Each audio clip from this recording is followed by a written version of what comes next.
আসসালামুয়ালাইকুম real মম Poppy's lifestyle চ্যানেলে সবাইকে স্বাগতম। পারফেক্ট পিৎজা তৈরি রেসিপি দেখার জন্য। পারফেক্ট পিৎজা তৈরি করার জন্য আমি এখানে 1 কাপ পানি নিয়েছি। এর মধ্যে 1 চা চামচ চিনি দিয়ে ভালো করে মিশিয়ে নেব। 1 চা চামচ ইস্ট দিয়ে আবারও ভালো করে মিক্স করে ঢেকে রেখে দেব 15 থেকে 20 মিনিটের জন্য। এখানে আমি কুসুম গরম পানি নিয়েছি। পানিটা খুব বেশি গরমও না, আবার খুব বেশি ঠান্ডাও না, একটা আঙুল দিয়ে সহ্য করা যাবে এই পরিমাণে পানি নিয়েছি। পিৎজা তৈরি করার জন্য এখানে আমি নিয়েছি হাড়-ছাড়া মুরগির মাংস 250 গ্রামের মতো। এর মধ্যে দিয়ে দিব 1 চা চামচ আদা রসুন বাটা, হাফ চা চামচ লবণ, হাফ চা চামচ গোলমরিচের গুঁড়ো দিয়ে ভালো করে মিশিয়ে নেব।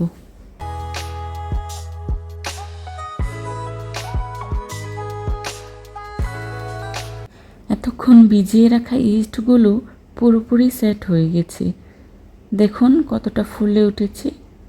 এবার এর মধ্যে দিয়ে দিব 1 কাপ আটা এবং স্বাদমতো লবণ দিয়ে ভালো করে মাখিয়ে নেব। আটাটা 3-4 মিনিট সময় নিয়ে ভালো করে মথে নিতে হবে। ভালো করে মথে নেওয়া হয়ে গেলে উপরে অল্প তেল মাখিয়ে ঢেকে রেখে দেব 1 ঘন্টার মতো। ভিডিওটি দেখছেন, লাইক দিতে ভুলে গেছেন? একটি লাইক দিয়ে পুরো ভিডিওটি কন্টিনিউ করবেন প্লিজ। আপনাদের একটি লাইক একটি শেয়ারের কাজ করে, তাই অবশ্যই একটি লাইক দিয়ে ভিডিওটি দেখবেন। পিৎজা তৈরি করার জন্য আমি যে মুরগির মাংসটা ম্যারিনেট করে রেখেছিলাম, চুলায় একটি প্যান বসিয়ে 2 চা চামচ সাদা তেল দিয়ে মাংসটা আমি ভালো করে ভেজে নেব। মাংসটা সিদ্ধ হয়ে যাওয়া পর্যন্ত আমি ভালো করে ভেজে নেব। মাংসটা ভাজা হয়ে গেছে, এবার নামিয়ে এক সাইডে রেখে দেব। পিৎজা তৈরি করার জন্য যে ডোটা মেখে রেখেছিলাম, দেখুন সেটা ফুলে ডাবল হয়ে গেছে। এবার পিৎজার ডোটাকে আরও কিছুক্ষণ সময় নিয়ে ভালো করে মথে নেব। আমি কিছুটা আটা ছিটিয়ে নেব যাতে করে লেগে না যায়। এভাবে হাত দিয়ে চেপে চেপে ভালো করে ডোটাকে মথে নিতে হবে। আমি 2 হাত দিয়ে চেপে চেপে এভাবে কিছুক্ষণ মথে নিয়েছি। এবার হাত দিয়ে চেপে চেপে এভাবে আমি পিৎজা শেপ তৈরি করে নেব।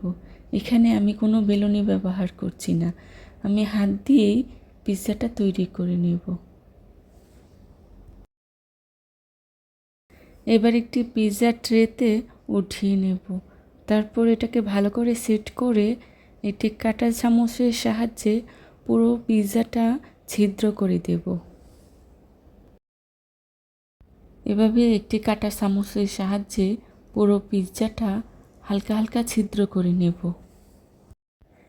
এবার এর মধ্যে দিয়ে দিব পিৎজা সস। পিৎজা সসটি আমি ভালো করে সেট করে দেব।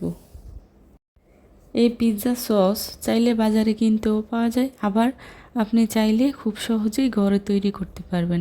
আমি এই সসটি ঘরে তৈরি করে নিয়েছি।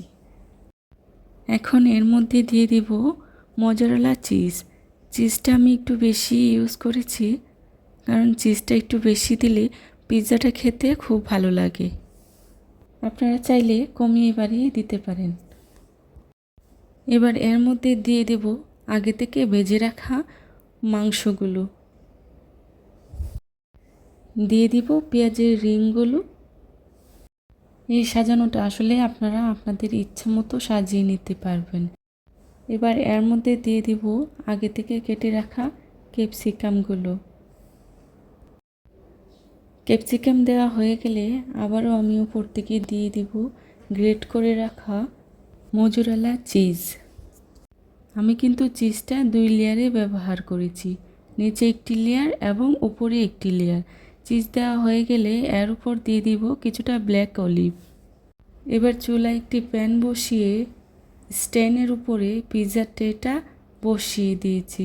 এবার ঢাকনা দিয়ে ডেকে 20 মিনিটের মতো রান্না করে নেব।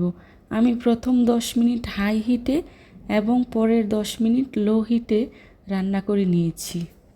আপনারা চাইলে এই পিৎজাটা ইলেকট্রিক ওভেনেও তৈরি করে নিতে পারবেন। ওভেনে তৈরি করতে মাত্র 10 মিনিট সময় লাগবে। তৈরি হয়ে গেল আমার মজাদার চিকেন পিৎজা। এবার চুলা থেকে নামিয়ে পরিবেশন করব। আমার আজকের রেসিপিটি যদি আপনাদের কাছে ভালো লেগে থাকে তাহলে অবশ্যই লাইক, কমেন্ট, শেয়ার এবং সাবস্ক্রাইব করে পাশে থাকা বেল আইকনটি অন করে দিবেন প্লিজ, যাতে করে আমি ভিডিও ছাড়ার সাথে সাথে আপনাদের কাছে নোটিফিকেশন পৌঁছে যায়। আপনাদের একটি লাইক এবং একটি কমেন্ট আমাকে নতুন নতুন ভিডিও বানানোর অনুপ্রেরণা যোগায়। এই ধরনের আরও মজার মজার ঘরোয়া সব রেসিপি পেতে আমার চ্যানেলটা ভিজিট করে আসবেন প্লিজ।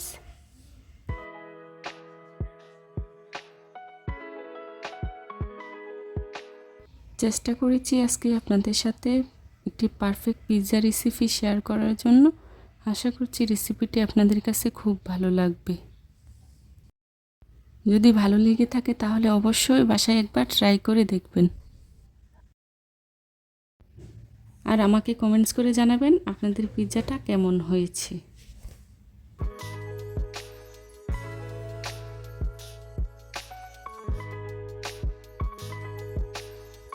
আজকের মতো এখানেই বিদায় নিচ্ছি। সবাই ভালো থাকবেন, সুস্থ থাকবেন। আল্লাহ হাফেজ।